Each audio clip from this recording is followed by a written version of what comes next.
Now, of course, you're going to ask me, okay, fine, this is all great, but what kind of jobs can I do after learning this? And well, very simple. One, we start with investment banking, and with investment banking, I'm looking at companies like there are two kinds of investment banks. There's the bulge bracket investment bank, and there is the boutique investment bank. The bulge bracket investment bank is much larger, and if I was in class with you, I'd be asking you to name some, but I'll do that myself now. So the bulge bracket investment bank would be something like Goldman Sachs, it would be a JP Morgan, it would even be an Edelweiss, because Edelweiss is now considered a bulge bracket investment bank. Bulge brackets generally have products across the gamut, right? So they do everything from M&A to IPOs to research, trading, sales. Okay, that would be, and of course a lot of other stuff like private equity, etc. But these are, let's say, the five fingers of an investment bank. Okay, a boutique investment bank like an Avendus, a May, a Lazard, a Rothschild would focus primarily on M&A and of course fundraising as well. So helping a growth company, raise private equity. For instance, so if to give you an example, if Flipkart wants to raise another round of funding, they would go to a bank like ICICI Securities or Morgan Stanley, or even an Avendus, and say, help me raise my next round of funding. That is an investment banking activity. But if a company wants to go IPO, that's also fundraising. They would go back to the same teams, but a team, something like Avendus, would not have an IPO arm. They would not be able to run an IPO. They would go to somebody like an ICICI Securities. That is also fundraising. Investment banking is also, they have it. So everywhere in investment banking, across these five, especially M&A and equity research and equity capital markets, you need financial modeling. And we've gone into the details of why you need it in equity research, etc. If you go further on into equity research and credit research, all research requires modeling because you need, even if you're doing a country, so if you're credit research and you're doing country research and you're trying to understand the viability of India, you have to model out the viability of India. You have to model out India's balance of payments. You have to model out India's GDP growth. You have to model out what imports am I having, what exports am I having, are they going to change over a period of time. I have to model out my FX. I have to model out my bonds, the government bonds that we have. How robust are my government bonds? All of that is financial modeling. And when I'm looking at equity, I'm also, there's something missing here. I'm also looking at commodities research, right? So let's take oil. One of the most well-paid jobs in the world is something at Castrol.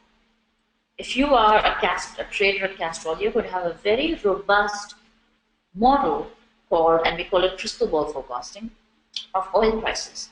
How are oil prices going up? How are oil prices going down? It's very complex.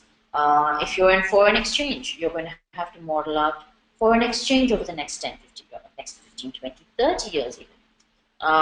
If you are in a think tank in research, you're going to be modeling. Okay, so what would a think tank do? A think tank would look at the big questions. Big questions is, where is the world economy going to be in 100 years?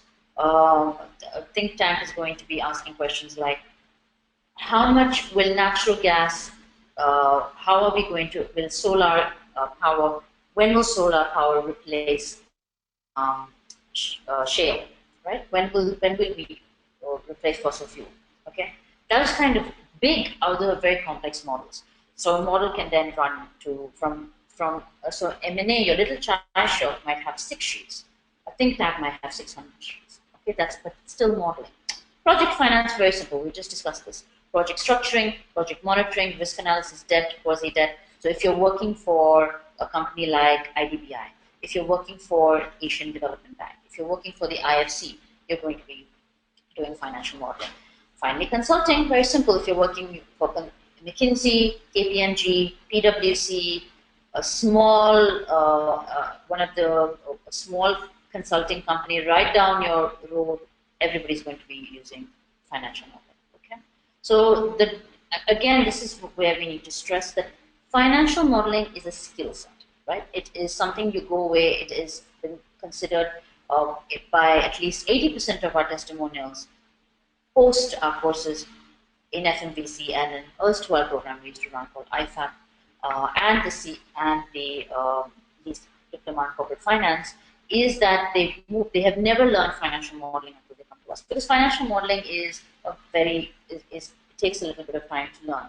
So this is a skill set that is very, very important. Moving on, what are the pillars of financial modeling? So because it's a skill set, you're not being taught a subject. And which is why what happens with most programs, be it your CA or your CFA or even an MBA, is that they give you all, and they do a great job of giving you the base data. They give you the accounting, which you need to know. They give you the forecasting, the valuation, but there you need to have a certain amount of very specific fundamental knowledge before you can actually model anything out. One of that is accounting. You need to understand how the P&L, the balance sheet, and the cash flow link up. And not just link up in that, okay, I know that what the COGS are, I know what EBIT is. You need to be able to understand that modeling out COGS is very different from modeling out something like an SG&A. So modeling out variable costs like raw materials, direct labor, which are variable, are very different from modeling out rent. And the problem is when you are a CA or a CFA, you are not taught how to model these things out properly.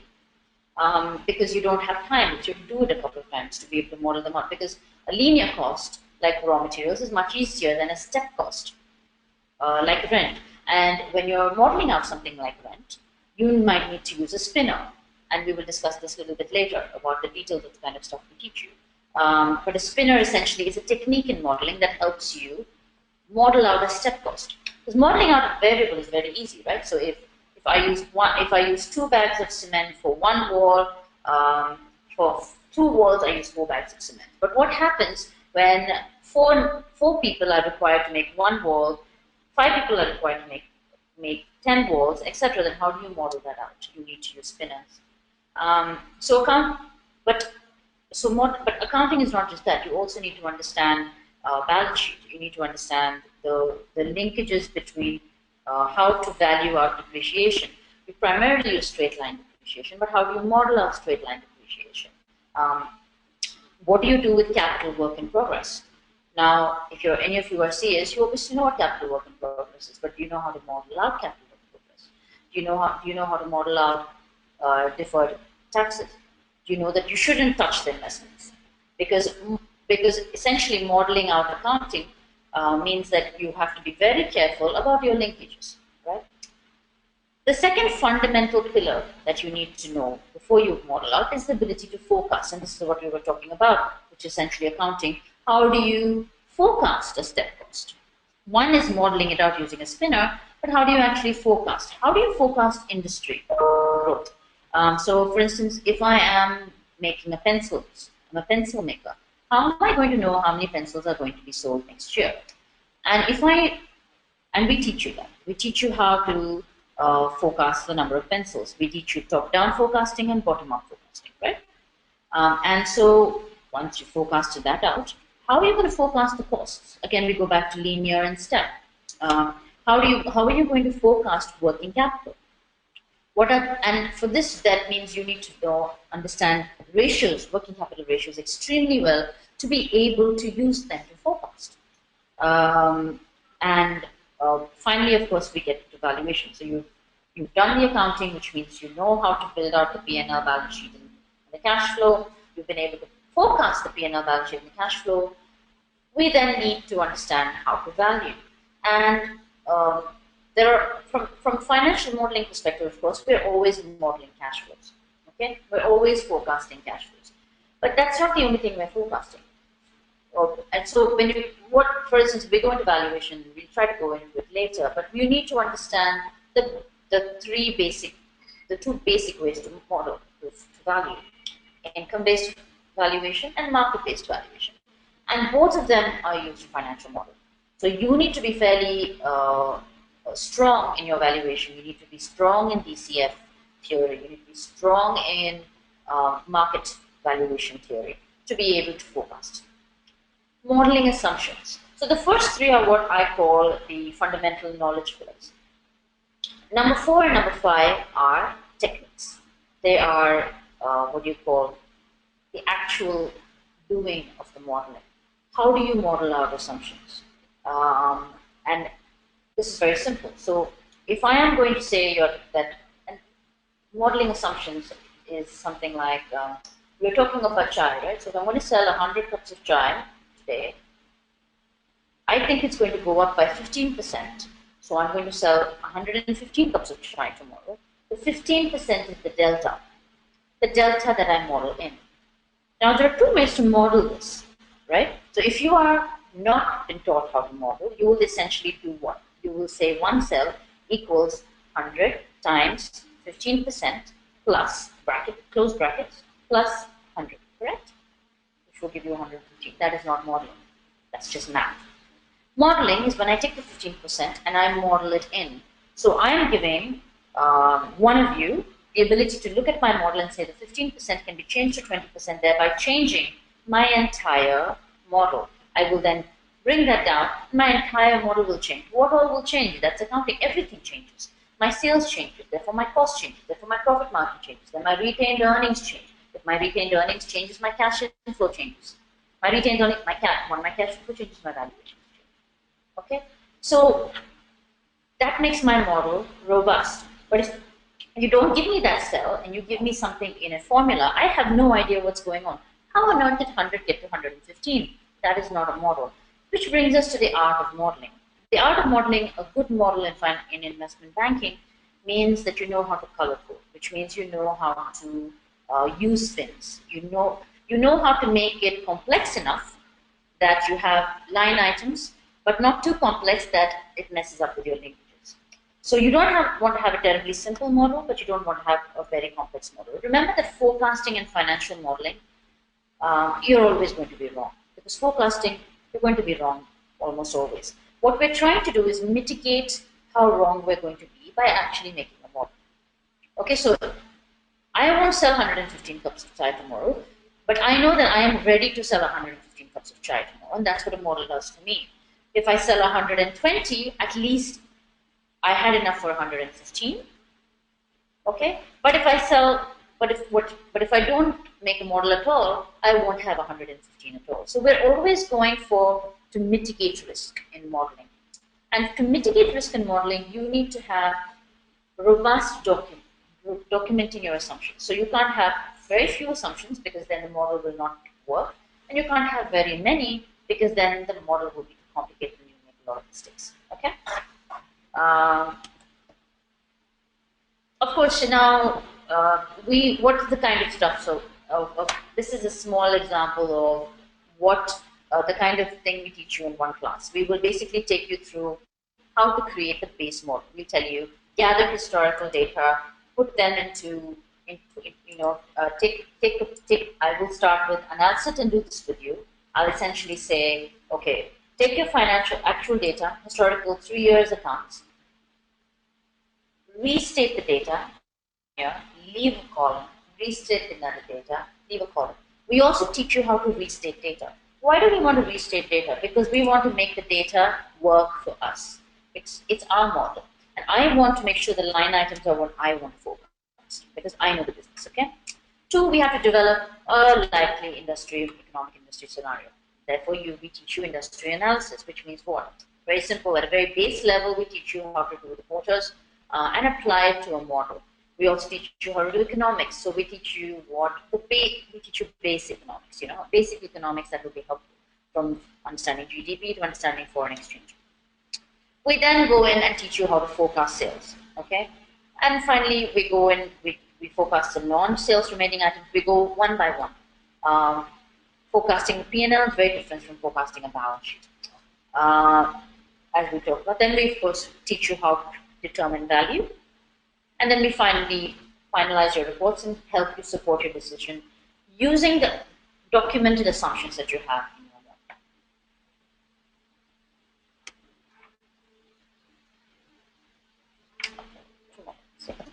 model. Okay. Do you have any questions until now before we get into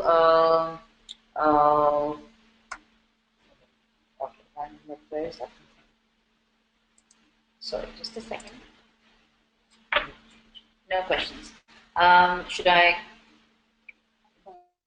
If you guys have any questions, we'd request you to drop them in the question box. It's on the right-hand side of your screen. Thanks. Again, what do we? What's some of the details we go into valuation? Of course, here I'm talking about three. We use comparative ratios, comparables, discounted cash flow. Something very important that we understand is we often have to work very hard. Most people come in, they do not know how to do a DCF, even if they've done an MBA. Why is that? Because they don't know how to forecast cash flows. Why is that? Because they don't know how to model out a business, right? So if you don't do a DCF, if you don't forecast cash flows and do a DCF, you can't actually model anything. Because even if you want to use comparative ratios, you need to be able to model out what my cash flows are going to be over the next few years. Okay, comparable ratios and comparative transaction comparables are also used. We also model those in to create a complete financial package that we can give to an investor. An equity research model would have a number of pages which will end in valuation. The valuation pages will be comparable transactions, comparable multiples, EBITDAs across the industry, EBIT across the industry, that will finally help them come to an understanding of comparable valuation. What are comparable valuations? To quickly go into it, is essentially we're trying to understand if I am a chai shop, but there is a listed chai shop, and I make a 10 rupees pat. That company makes 100 rupees pat, okay? And its market value, market cap is 1,000. What's the multiple? It's 10, right? So we will say that because it's a chai shop and I'm a chai shop, I will apply the 10 to mine and get a valuation and a value of 100, right? So that would be my equity valuation, correct? We will model in that kind of stuff, and we try and understand how that works.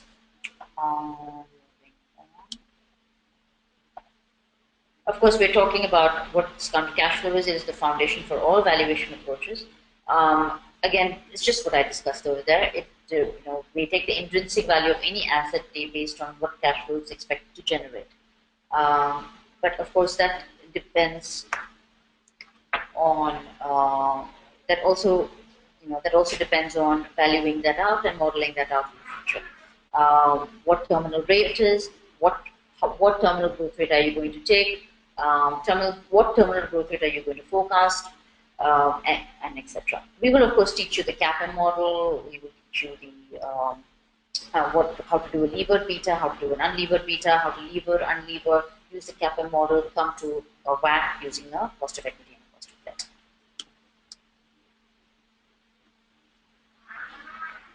Of course, going back into the principles of time value of money. Time value of money, of course, is very, very critical to DCF. We will also be teaching you about, and the time value of money is very important, even if I'm talking about IRR and project finance. So, essentially, what we're going to be doing is teach you how to use the CAPM to basically value out in the future what the forecasted cash flows are going to be, and then we bring that back. Just to give you a question of what time value of money is, I think that's what the slide is trying to say, is it's essentially what is the value of 1 rupee today, 1 rupee in 10 years today, right? And how do we do that? We bring back money by discounting it. And the discount rate is very important. And the way we get that discount rate, we get the discount rate by WACC, or weighted average cost of capital. Weighted average cost of capital is broken into the cost of equity and the cost of debt. Cost of equity comes from the CAPM model, as I was just saying. The cost of debt comes from whatever the debt of the company is. When we go into it, that's the key thing that we go into to understand DCF. Why do we document? Now we go back. Why do we document assumptions? Very simple. Now that we've done valuation, we're now coming to documentation, the art of modeling. We document assumptions because if models are given to people to help explain the business, a model should be self-explanatory. Okay. So if I am saying that if I'm going from 100 cups of chai to 115 cups of chai, I should not be able to explain to you that I'm going up by 15%. That is a model, and it also helps me it also, if I don't document my assumptions, I will also not know how I went wrong with if my forecasts are wrong. Okay, how will I know what assumptions I had initially if I don't document them? And of course, simply enough, it helps people change the 15% if they disagree. Going into the program, of course, we're going into certified. Now, I think again, I'm going to ask you if you have any questions, because now we're going to go into details about the actual program.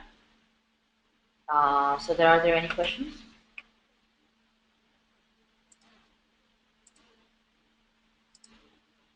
No? Yeah. No? Oh, you're not. Oh, okay. Okay. Do I type? Okay, fine. From Rajeshri. Okay, I have a question from Rajeshri Bose. How is a valuation certification going to help me if I'm a BCom graduate and a CA interqualified? Well, for one, as I said, the valuation certification is going to help you because it tells an employer you did not, a BCom degree does not tell an employer you know how to financially model, because you don't. Most people come out of the BCom not knowing how to model or how to value a company. A CA interqualified also does not get taught how to model. Okay, they don't get taught how to create a robust financial model, which is critical to jobs in investment banking, in private equity, equity research, equity capital markets, across the board investment banking, financial consultancy. So a valuation certification tells someone, one, you can pass the interview because they're going to ask you questions and we're going to help you, we're going to prep you for that. Two, it also is going to show the employer that you know how to do a very critical part of the job, that you know how to value a company, and that you know how to model out a business. I hope that helps. How is the Rahul T? How does financial modeling help investment banks to understand treasury bills? Very simple. It is cash flows. We help model out cash flows, and we also help understand the risk of a country. And a country's risk is determined by balance sheet, accounts of payments, etc., which will then impact the quality of its treasury bills. I hope that helps.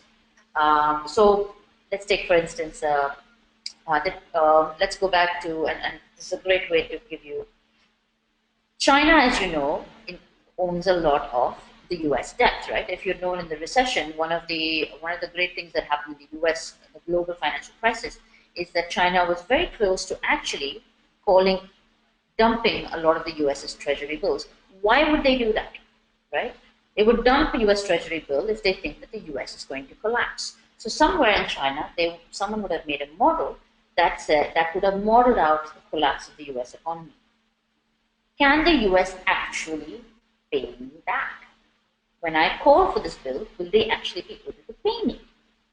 And the cash flows from the country's cash flows, the balance of payments, the interest rates, everything gets modeled in, the GDP, to know if the treasury bill is actually valid.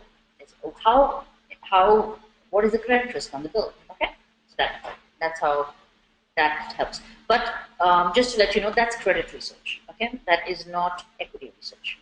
We just have to be very clear. Credit research, it's financial modeling, but it's credit research financial modeling. Okay. What is enterprise value? Okay, good question. Enterprise value is loosely translated as market capitalization plus debt minus cash. Why do we use enterprise value? Very simple. Enterprise value came in when, so what is market capitalization? So let's find out what equity value is. What is market capitalization? Market capitalization is very, very simple. It is my PAT number, the profitability I make, multiplied, okay? Profitability I make multiplied into the number of shares, okay? So the PAT is, so that gives me my market cap. Okay, now what the problem is that my enterprise, if my market cap includes PAT. It does not, my market cap also, if it's PAT, what's happening? It's coming after my interest cost.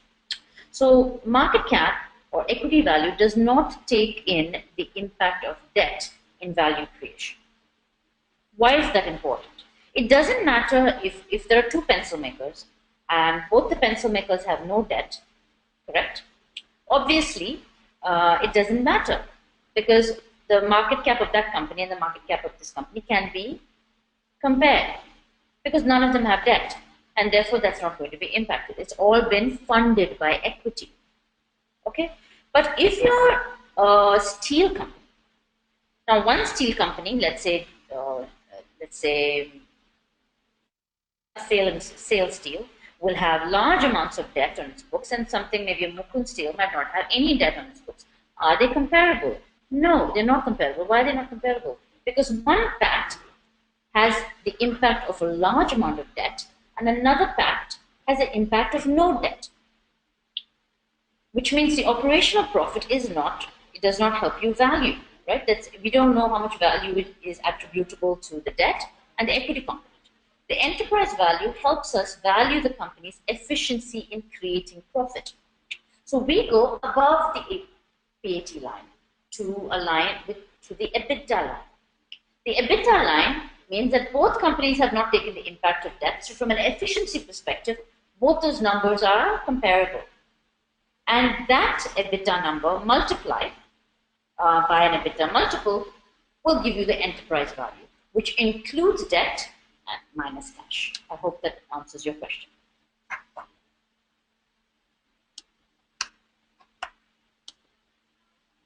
Okay, a brief explanation for WACC. WACC is a weighted average cost of capital, which means what? Actually, let's go back to the question, the example that I was giving about the sales steel, right? One steel company has no debt, one company has debt. If a company is funded by both equity and debt, I cannot just discount the future cash flows by the cost of equity. I have to discount the future cash flows by also taking into consideration that the company is going to be funded by debt in the future. Therefore, I have a weighted average cost of debt, which takes into consideration that my cash flows in the future are going to be funded by a proportion of both equity and debt. A weighted average, and to go backwards, the weighted average cost of capital is divided into cost of debt, to debt to equity ratio, cost of equity to debt to equity ratio. Okay. Now the cost of equity is the CAPM model. We get it outside the CAPM model. The CAPM model is the risk-free rate plus or minus plus the beta, which is the levered beta into the risk premium. Now and of course the cost of debt is the company's cost of debt, which when we don't know what the cost of debt of the company is, we generally tend to take the 12% so we take 8% to 9% for a big company like Reliance. We would take 12% for a medium company, and for a small company, we would take something as high as 16%. Okay, so a weighted average cost of capital is a discount rate that you use in when you discount for DCF. All right.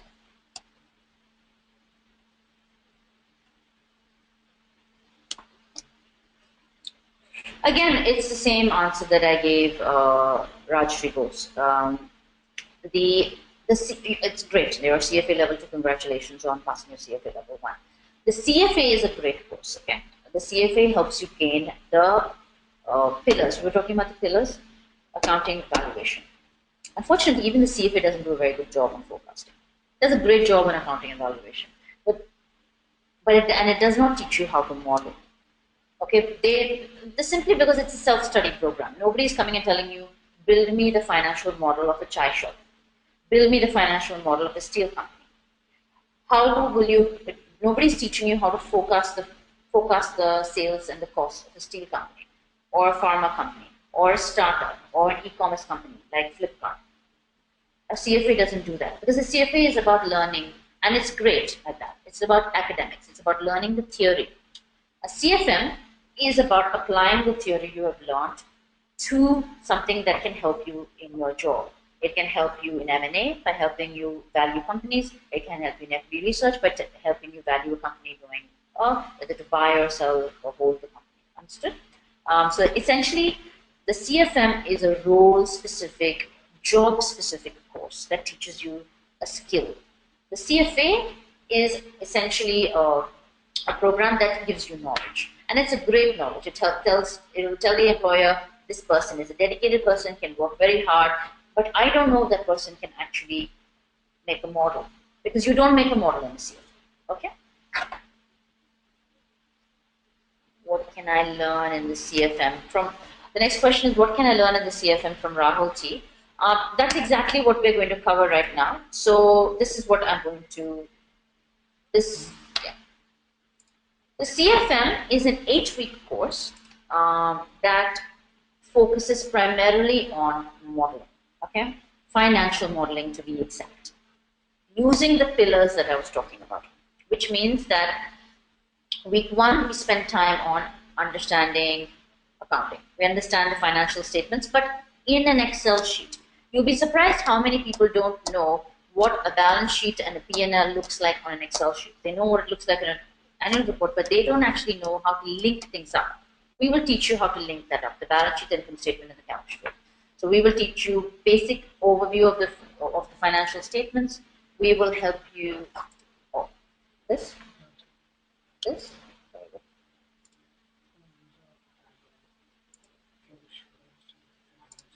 Okay. So, okay. So for instance, here are the key ratios. We will talk to you about what ratios are important. So when I was talking to you about, how to model out working capital, we will teach you obviously about liquidity ratios. We will teach you about efficiency ratios. How ratios are critical for trend analysis. Trend analysis is critical for forecasting the future, because if you don't know the past, and we only can study the past using ratios. We study the past, create a trend analysis, and then we do something called the percentage of sales method using the ratio. Okay. In week 2, we go into details on how you model out specifics. How do you model out sales? How do you model out cash expenses? What is the difference between the linear costs, and what is the difference between a step cost? In a step cost, how do we use the spinner to actually model out the step cost? Okay, what is a spinner? Okay, very simple. A spinner is something we use in Excel that will essentially, like, I don't know if people have come in later. People have come in later on, but essentially the spinner is, it helps you do. What is a step cost? The step cost is, we need to move to a bigger office every time a bigger call center, every time I add 20 people. That is the step cost, right? That's not variable. A spinner helps me model that out I'm able to say that every time I add sales of over this many, I need to essentially add in this many people automatically, which will then automatically add in rent. Okay, so that's a spinner. We then model out capex and depreciation.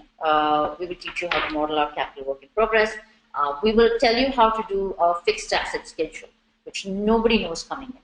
Okay, a fixed asset schedule is what is required when you actually model out an entire business and company. We model out debt and interest payments, current and deferred tax, just like we discussed. Obviously, in week 3, we focus on modeling working capital, which means, are we going to use days outstanding for forecasting working capital, or are we going to use percentage of cost, percentage of revenue, or are we going to use both? How do we get to net working capital? And we also then try and understand later on how this impacts valuation, because you'll be surprised at how important working capital is in valuation. Okay. Obviously, in week 4, now you know how to link the 3. You know how to link the P&L, balance sheet, and cash flow. You know how to you understand that it's important to red code what the difference between hard coding and derivative cells are. Hard coding needs to be in a different color. We will ensure that you know what level of detail you need to go into each line item. So if you're modeling out sales, you can't just say the number of chai goes from, you can't just say that revenue of a chai shop goes from 100 rupees to 150 rupees. How does it go from 150 rupees to 150 rupees? What are the line items? And what is 100 rupees made of? 100 rupees is made of price times quantity, which means you need to model out price and you need to model out quantity. But then, how do you know what the price of chai is going to be tomorrow? which means then you need to do industry analysis. You need to actually go into the team to understand the ecosystem of the chai business, right? How do you model out? So we then teach you how to do top-down forecasting and bottom-up forecasting. And the best way to do that is in a real-life case study, which we sit with you and we help you understand a business from start to finish, and you build out a model. Every cell is taught by us. Okay. Once you do that and you have your model, that you've got the base model ready. What do we do with that base model? We teach you how to forecast. We teach you valuation, because we assume that you don't know, or we assume that you have base knowledge, so we don't know knowledge of valuation. So we go through the basic approaches to valuation. We teach you about income-based valuation, market-based valuation, detailed understanding of the DCF, detailed understanding on the sensitivity analysis, so that you know the theory before you actually test it out. We also, to ensure that you have a certain amount of role specificity to the CFM, we focus a little bit on M&A and private equity. For instance, how will you actually value a startup? How will you actually, if tomorrow, if Flipkart bought Myntra, what kind of model would they have used to buy Myntra? How would they have valued out synergies? Okay, what are the valuation challenges in M&A? What are the valuation challenges in financial modeling? How do you invest in a company? How do you make a model for private equity? How do you understand exits? Okay, and that next brings us to very specific models. We will also teach you project finance models as well. So how do you do a cash flow waterfall? And also, how do you model out an LBO? What is an LBO? An LBO is when a company uses debt, when the company borrows on the company they're buying, the cash flows of the company they're buying, but then you have an entirely different model that you need to model out, because suddenly the company that you're buying will have debt on its balance sheet. And that will make a huge difference to what it was valued in the first place. How do you do a leverage buyout model? We also teach you on what are exits. If Flipkart buying Myntra will have a very different valuation model to Sequoia putting in money into Myntra or into Flipkart, because Sequoia is going to get out in 5 years. Flipkart is not going to get out of Myntra in 5 years. That's a whole different model. We then have to understand what is the valuation at exit. How do you model valuation at exit? Understood? All of this, of course, and of course, the project finance we will obviously also teach you how to value a project. Okay, how to model out a project. So let's say tomorrow you want to just do a ceiling. How do you value out ceilings? How do you model out a project finance project? How do you value that using IRR and cash flow? And of course, week 8. Through your journey in the 7 weeks, obviously you're going to be able to learn Excel, right? Excel is a base. Excel is how we teach this program. But in the final week, we will also teach you Excel best practices. How do you color code? How do you use conditional formatting in a model? How do you actually use the spinners? How do you use VLOOKUP, goal seek? How do you use conditional and nested if functions? How do you make a pivot table? Okay. Waterfall charts, football feeds for valuation. And these are critical. And again, this brings me to 2 of the questions that are there. Where are the questions? 2 of the questions that I see from one, Krishna Shukla. How is it different from diploma? How is it different from the diploma in corporate finance? Okay, we'll hold that for now. I just want to discuss the what can I learn? Why is the CFM program different from the MBA? The CFM program is different from the MBA. For the basic one, the MBA will take you a year. The CFM program takes you 8 weeks. 2, it's based on Excel. Okay. I don't know an MBA program that will teach you football fields or waterfall charts or how to make pivot tables or VLOOKUP or how to actually model something out holding your hand. That's the key. The CFM program is a job skill building program. The MBA is a multidisciplinary theoretical program. Okay, that's an academic program, multidisciplinary academic program.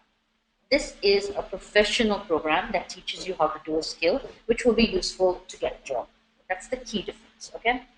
How is it, Krishna Shukla, how is it different from the Diploma in Corporate Finance program? The Diploma in Corporate Finance program, if I'm not mistaken, is 6 months. It's a longer program. It's a diploma program, okay? Essentially, what that means is we go into a lot more detail, okay? It's not as long as an MBA.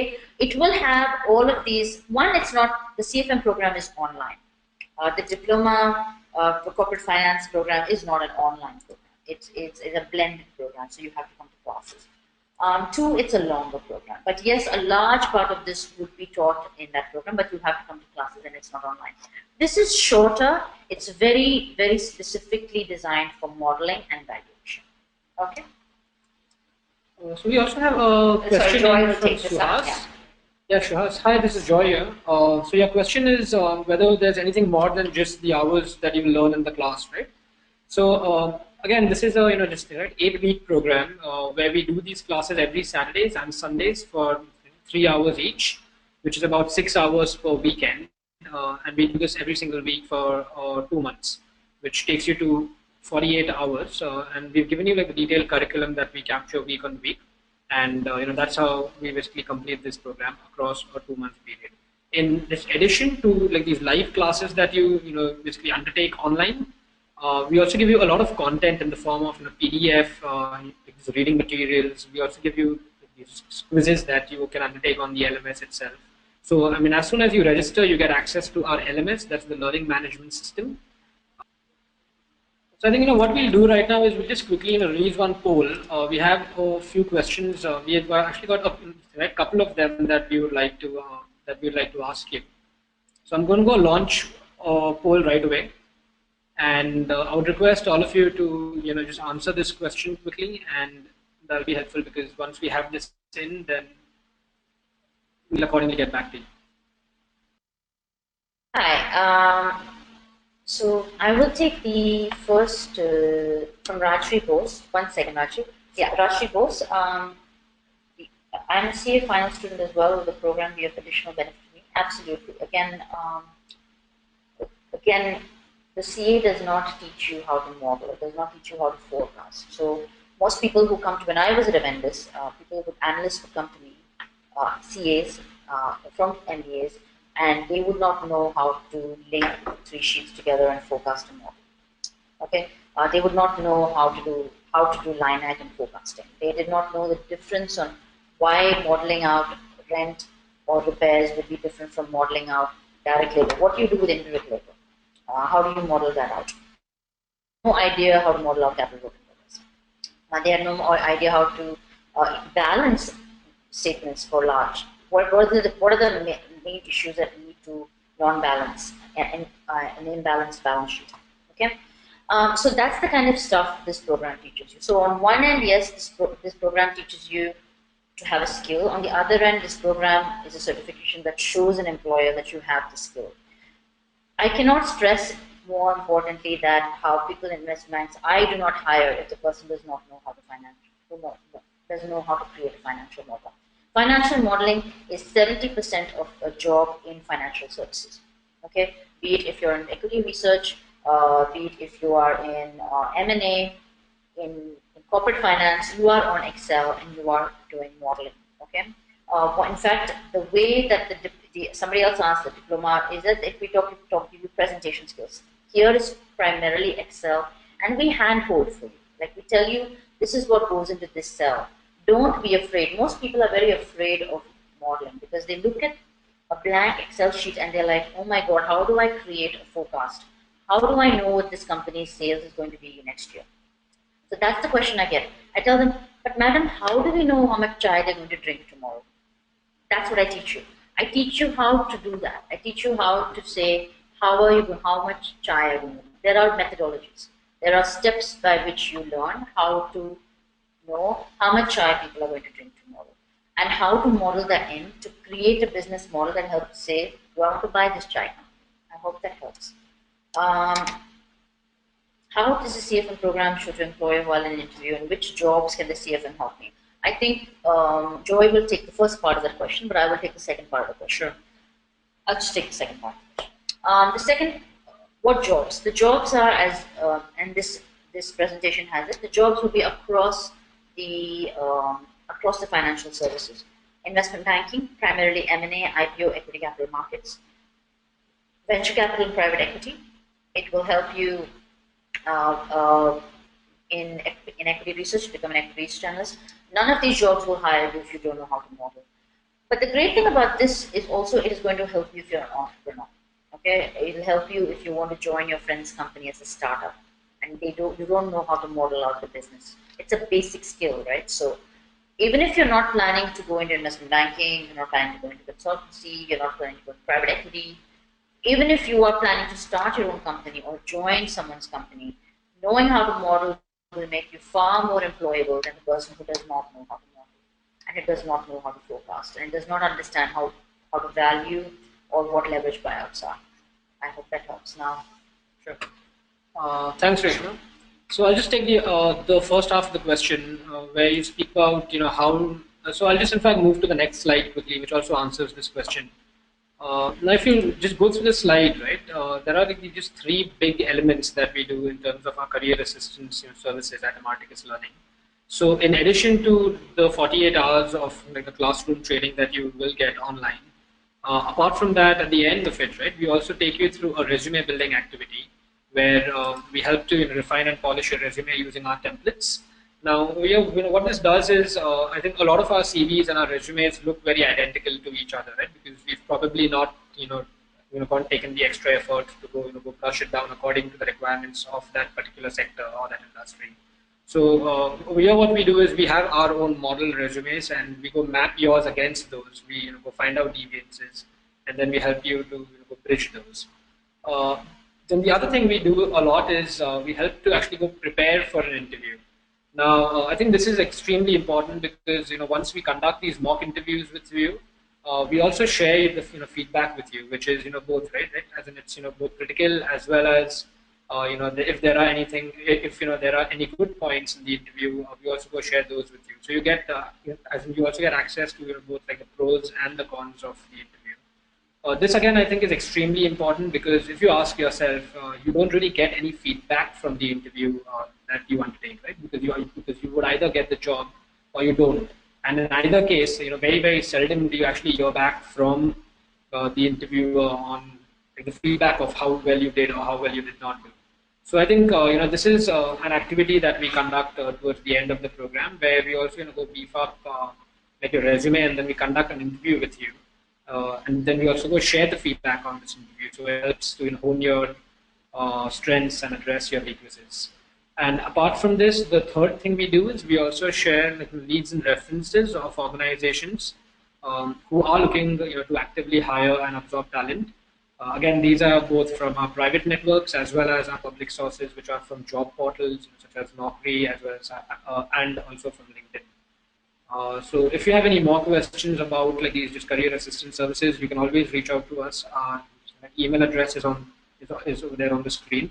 It's elearning@imarticus.com. And of course, alternatively, you can also reach out to us on our All India toll-free number, which is also on your screen.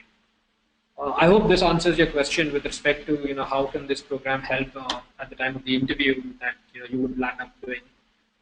So I think these three things or like these three are like your key areas where you get another value add over and above, of course, the program. We'll take another question if there is anything. And of course, if you have any ongoing questions and if you have any questions for us later, you can always drop an email at elearning@imarticus.com. And we generally have a tendency to reply back in the next couple of hours or so. So we'll be happy to answer your questions right away. And of course, you can reach out to us directly. And I think a few of you, I think 80-85% of you have asked us to reach out to you. So we'll do that as well. But in case in the meanwhile you have any other questions or you would like to reach out to me directly, you can also reach out. You can also call the toll-free number.